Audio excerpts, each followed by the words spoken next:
और योग क्या है सबसे पहले ये जानना जरूरी है।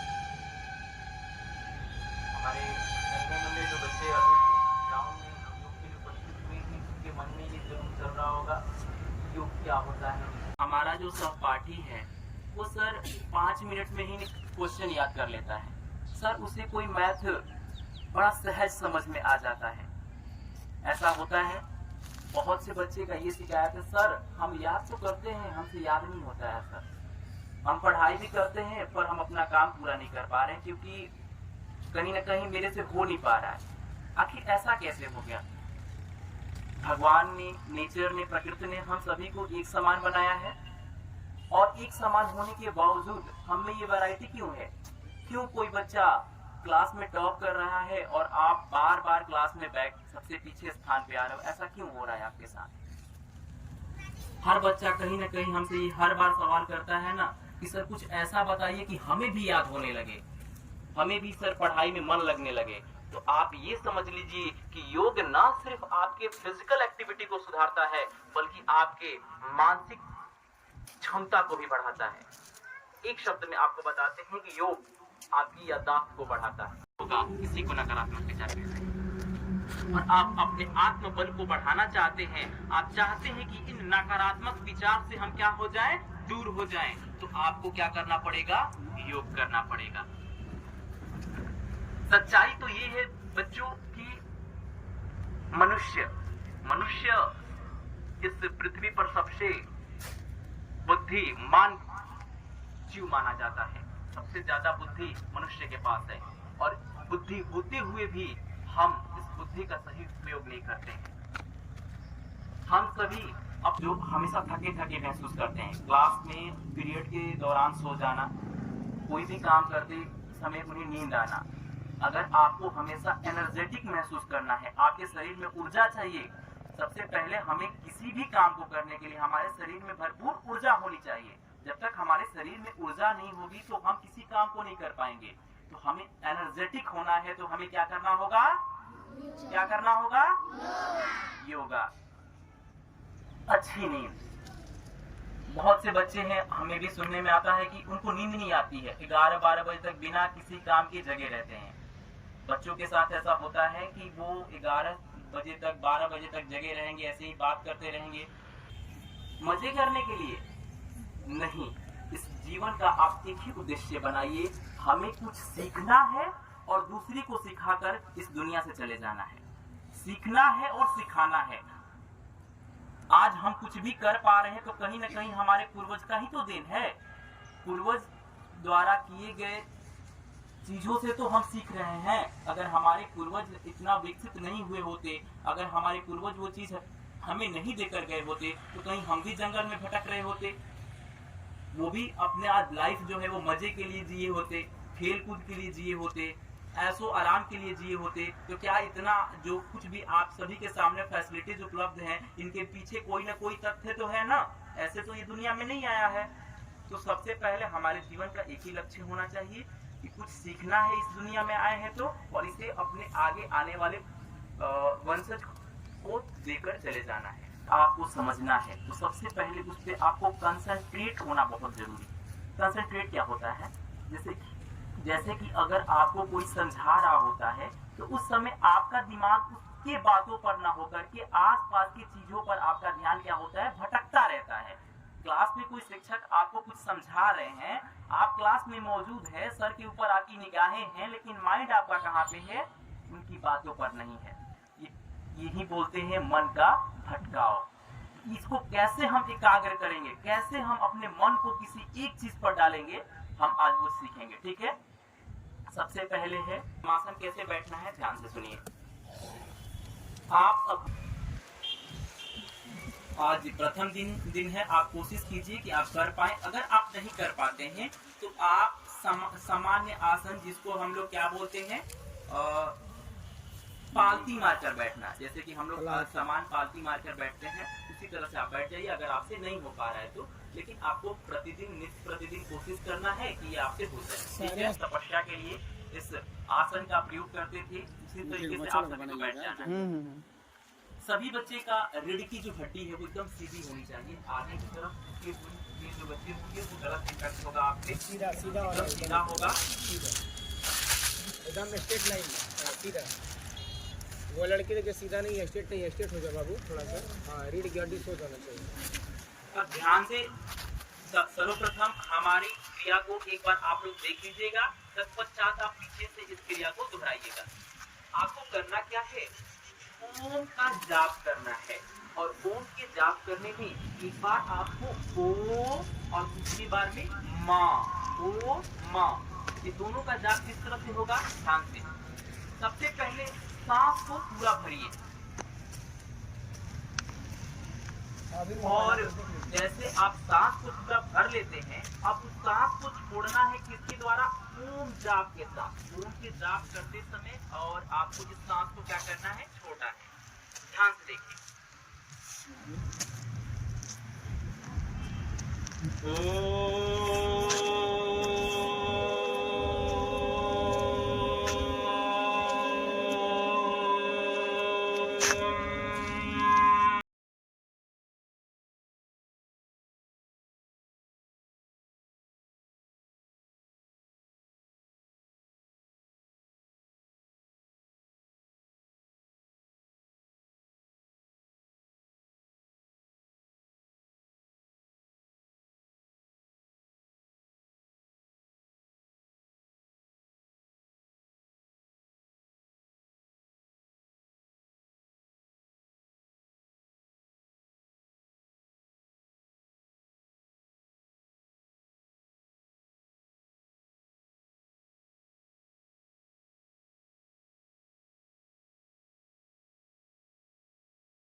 आप सभी अब नेक्स्ट जो योगासन है उसके सामने अग्रसर होंगे, और अब जो है वो आपको शरीर को टाइट करो, शरीर को टाइट करो, और ये तीनों शरीर को टाइट करो। आप सभी को आज इस सभा में संकल्प लेना है कि हम होंगे।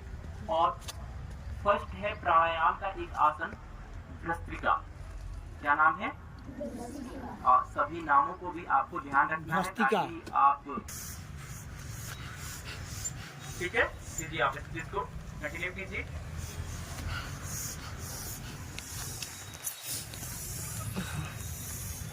आप लेना है तो छोड़ना है। अब टाइम आप लोग को टाइम वॉच लगा देते हैं, 5 मिनट कम से कम सभी को ये कंटिन्यू रखना है। कीजिए आप लोग।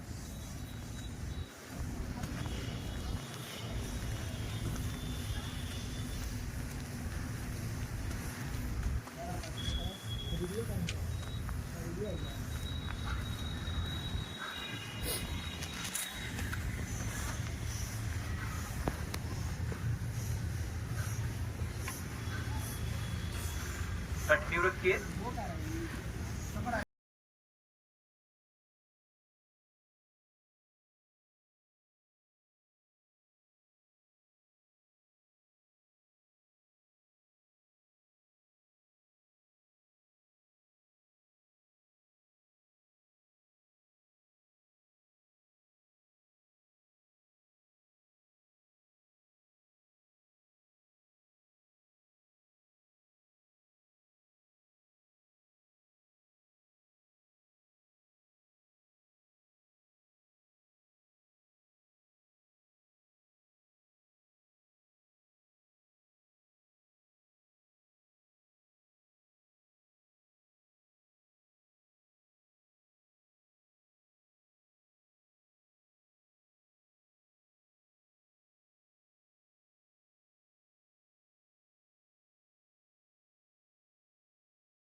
जब गर्दन राइट की तरफ मुड़ेगा तो आप सांस को क्या कीजिएगा, अंदर भरिएगा।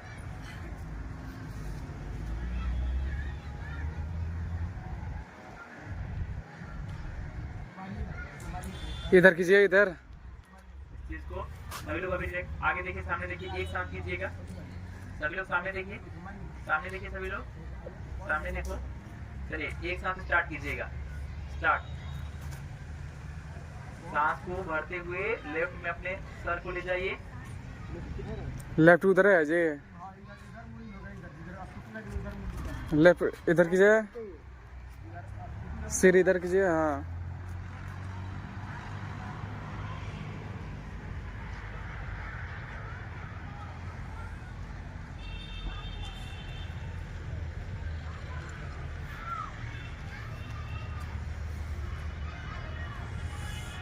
अब इधर कीजिए आप लोग। सर इधर, इधर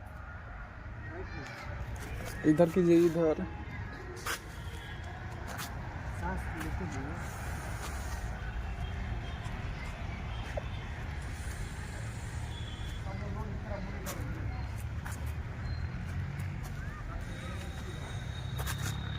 सीधा हो जाए।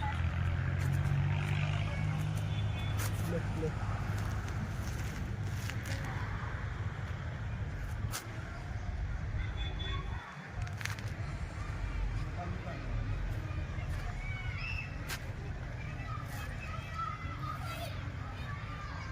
राइट।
कम से कम 10 बार कीजिए सभी लोग एक साथ। पहले अप एंड फिर डाउन, यानी सबसे पहले आपको ऊपर जाना है और फिर नीचे आना है।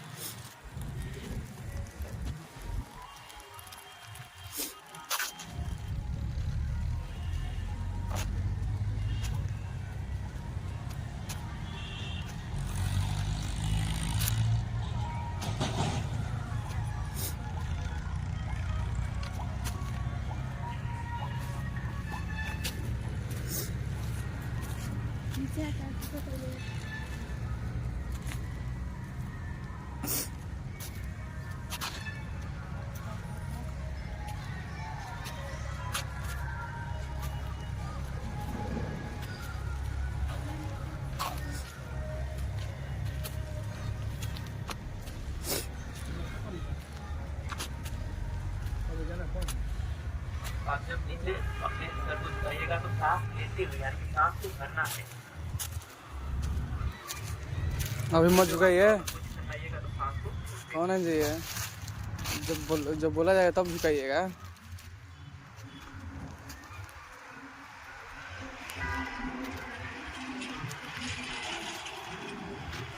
इस चीज को कम से कम 10 से 12 बार आप कीजिए। रीढ़ की हड्डी सीधी होनी चाहिए, सिर्फ हमारा जो गर्दन है वही आगे और पीछे की तरफ झुकना चाहिए। रीढ़ की हड्डी नहीं में कोई मूवमेंट नहीं होना चाहिए।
बातें चल रही है तो ये आपको सही इम्पैक्ट नहीं देगा।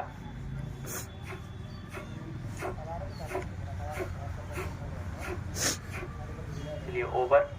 इसके लिए तो बहुत अति आवश्यक है। राजेश रोशन से डायबिटीज के जो भी पेशेंट होते हैं उनके लिए कपालभाति, गैस के प्रॉब्लम, एसिडिटी, कब्ज, इसके अलावा फेफड़ों में इन्फेक्शन, पेनक्रियाज का सही से काम न करना, ये सभी डिजीज में जो कपालभाति है उससे बड़ा कोई मेडिसिन नहीं हो सकता, उससे बड़ा कोई दवा नहीं हो सकता।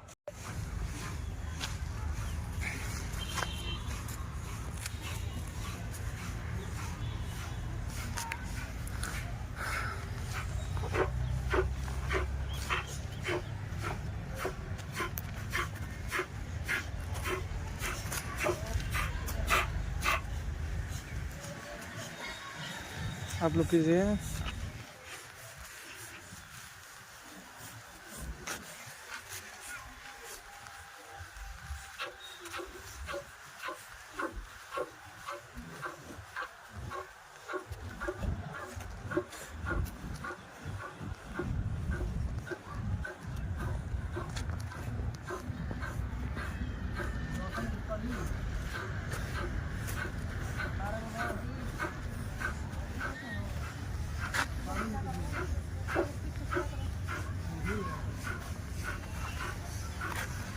कीजिए।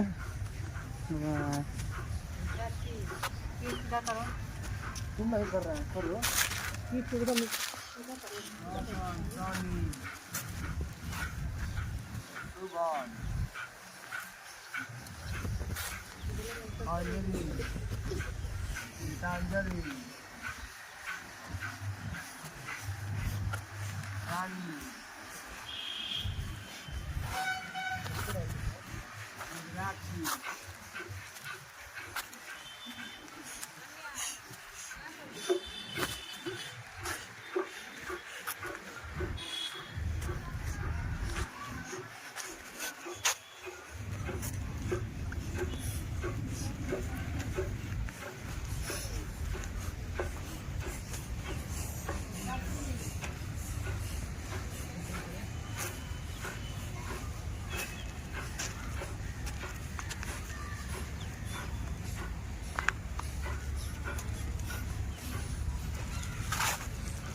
बहुत से बच्चे हम देख रहे हैं कि नहीं कर पा रहे हैं।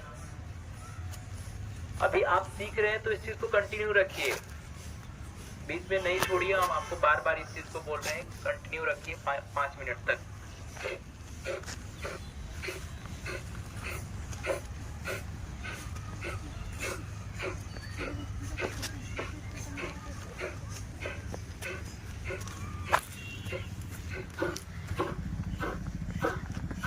मिडिल फिंगर और इसके साथ वाले जो 2 उंगलियां हैं इनको साथ रखना है, और मिडिल फिंगर के साथ वाली उंगली को यानी कि रिंग फिंगर को क्या करना है, आपको मोड़ लेना है।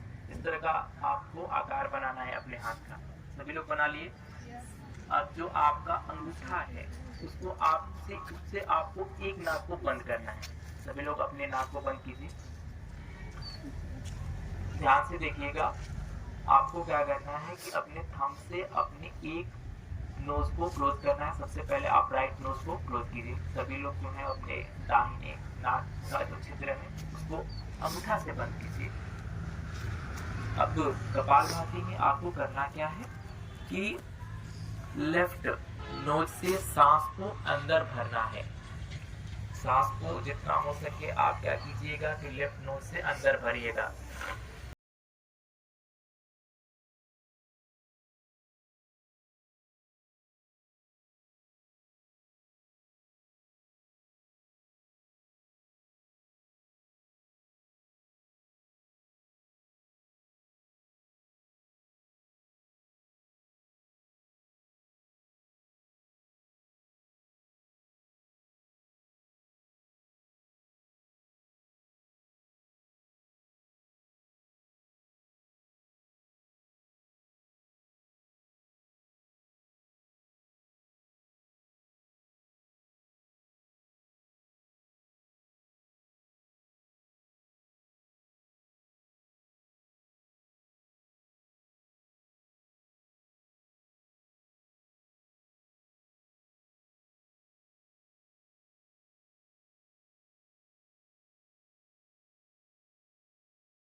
8